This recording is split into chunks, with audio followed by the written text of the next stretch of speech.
sad day, but devastating. You just didn't know exactly what was happening. You knew it was bad. It was obvious to see. But the very next day, I don't want to say it was business as usual, but it was business as normal as it could be. The bottling facility was up and running. Whiskey was being taken out of other warehouses for processing. Shipping was going to our customers. Everybody was at work when they were supposed to be. It was like, from that standpoint, you didn't miss a beat. Yeah, there was things of trying to get your gaps in your inventory filled and production, how you're going to source production and do various things, get your distillery back in operation or buy another distillery, whatever we were going to do. And those plans all took some period of time to develop and implement.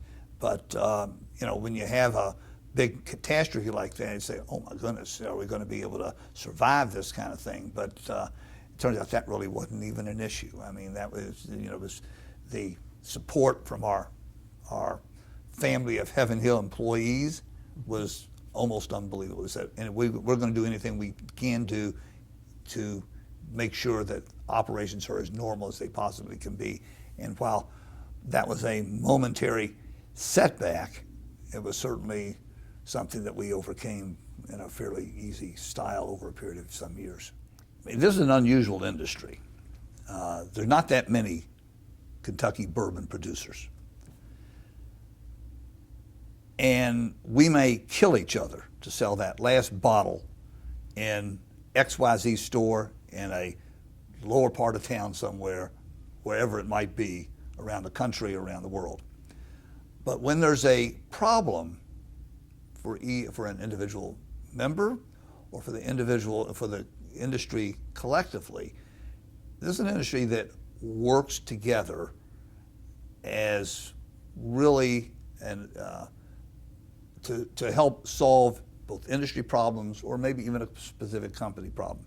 So specifically with regard to the fire, we had calls from any number of our competitors, but at this time, people wanting to make certain that things could go as smoothly as possible for assistance, both in terms of providing some production capacity to produce some whiskeys for us, to fill in with some whiskeys that could be married into our whole continuity of product.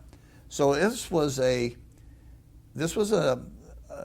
time when somebody could have just said, well, let them sink or swim. They're a competitor.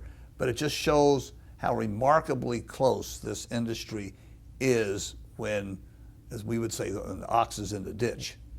Yes. Yeah, like I said, we kill each other to sell that last bottle somewhere, but when there's a real problem, there's a real sense of camaraderie and assistance amongst the companies. Diageo Company, who had the facility in Louisville, which we now actually own, said, we have extra capacity. We would like to help you. If you'd like for us to produce some whiskey, we can work with you in your formula, your techniques, your use of yeast and mash and whatever. And I mean, there's a specific example of what happened. Jim Beam provided some assistance for us as well along that line. So did Brown-Forman. So those are three important companies in the industry that just, I don't know, use the word came to our rescue, but certainly came to our assistance when we needed assistance. And they really didn't have to do that, but it was, but it was obviously just a real example of that sense of camaraderie, assistance of that this is we're all for one and one for all in this particular situation.